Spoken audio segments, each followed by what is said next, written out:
The boy's name was Daniel. He was only 7 years old when life became something he didn't understand.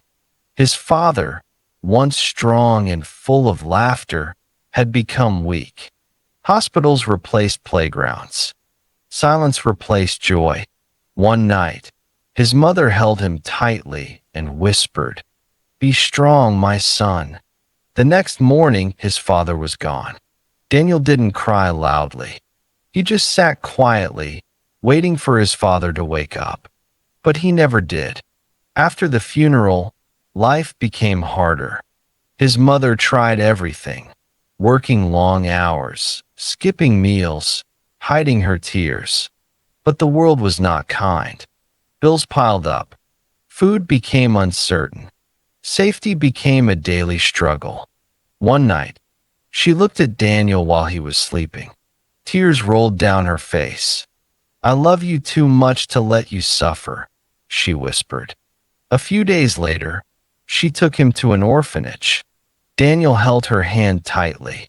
"Mom, when are we coming back home?" She couldn't answer. She just hugged him and walked away. That was the last time he saw her. The orphanage was cold, not just the building, but the feeling. Many children, but no one felt like family. Daniel waited every day near the gate, hoping his mother would return. Days turned into months, months into years. Hope slowly turned into pain. Other kids got adopted. He stayed. He started asking himself, why didn't anyone choose me? One day, an old caretaker noticed him sitting alone.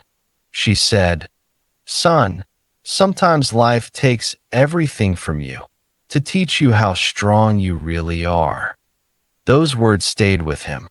That night, Daniel made a decision.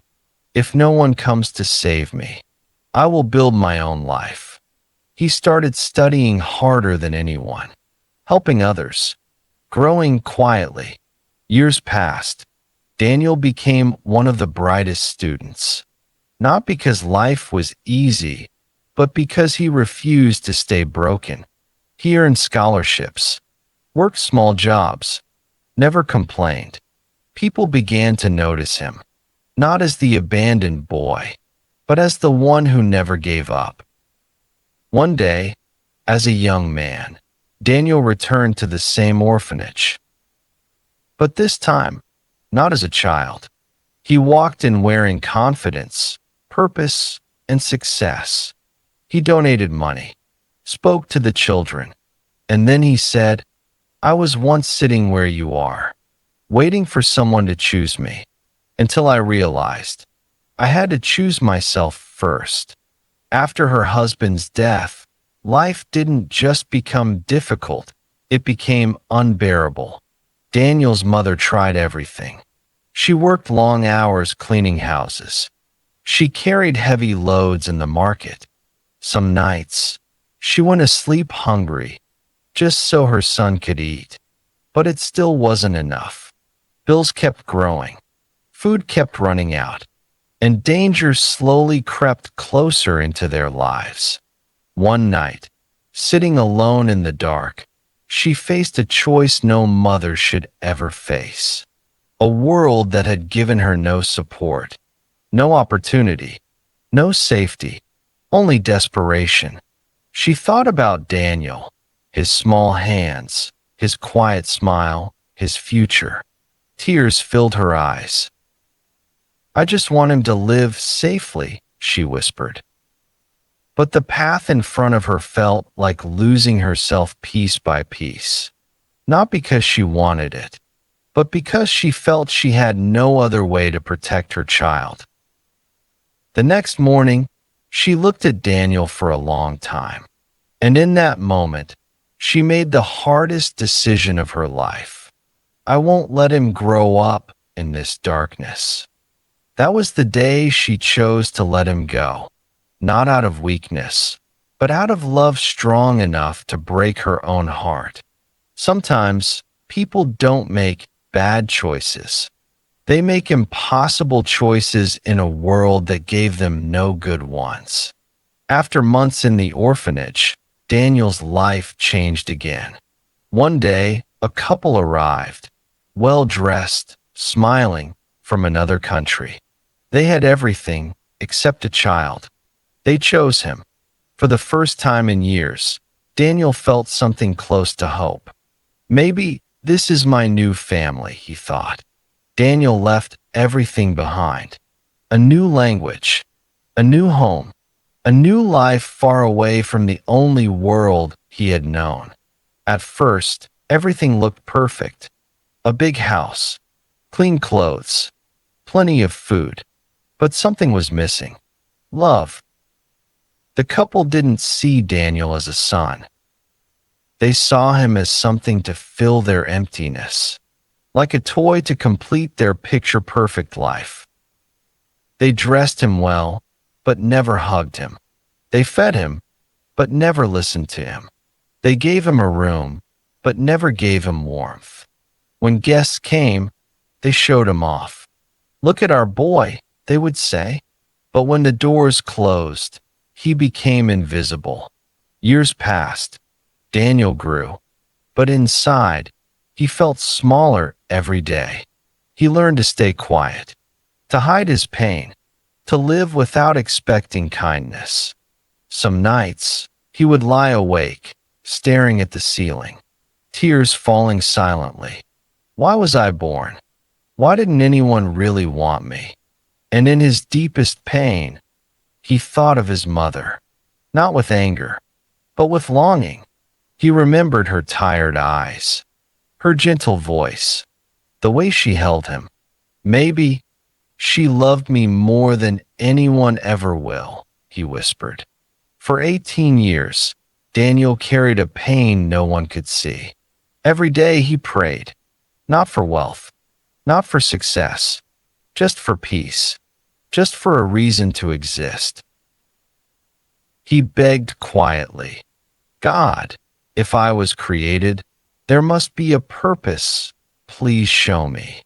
Not every home is a family. Not every smile is love. But even in the darkest life, a person can still search for meaning." But what Daniel didn't know was that his story was not ending in pain. It was just preparing him for something greater. At 18, Daniel left that house, not with love, not with memories, but with one thing, a quiet strength built from years of pain. He joined a university. For the first time, he was surrounded by people his age, people laughing, dreaming, living. At first, he stayed distant, but life was about to change. One day, Daniel met a classmate. He was kind, humble, and different. As they talked more, Daniel discovered something unbelievable. His friend had come on a scholarship from Daniel's home country, the same place Daniel had left behind years ago. For the first time in his life, Daniel felt a connection to his past. With his friend's help, Daniel did something he had only dreamed of for years. He started searching for his mother. Old records, orphanage files, faded documents. It wasn't easy. Many times, they almost gave up. But Daniel held on. "I've waited my whole life. I won't stop now." One day, they found an address. A small place, far from the life he had been living. Daniel stood there, heart racing. His hands trembled as he knocked on the door. The door opened. An older woman stood there, tired eyes, a face marked by years of struggle. For a moment, they just looked at each other. Then she whispered, "Daniel?" They both broke down in tears.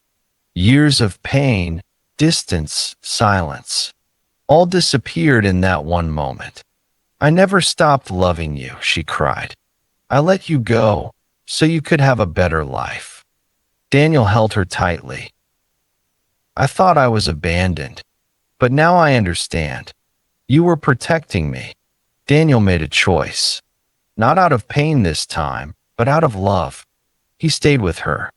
They built a simple life together. No luxury, no perfection, but something he had never truly had before. He spent 18 years searching for love, only to realize it had been waiting for him all along. Daniel made a decision that changed everything. He brought his mother with him to the country where he had studied, not to relive the past, but to build a new future. He quietly left the adoptive home behind. No anger, no revenge, just a simple truth.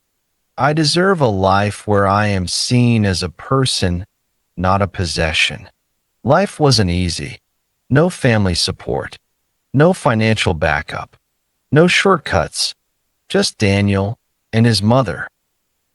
He took small jobs at first, late nights, early mornings.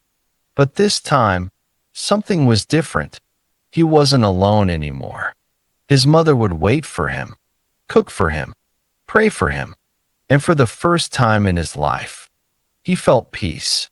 Daniel didn't chase quick success. He built slowly, step by step. He used his education to start a small business, something simple, something honest. At first, people ignored him. Some doubted him. But Daniel had something stronger than talent, resilience. The same pain that once broke him now pushed him forward.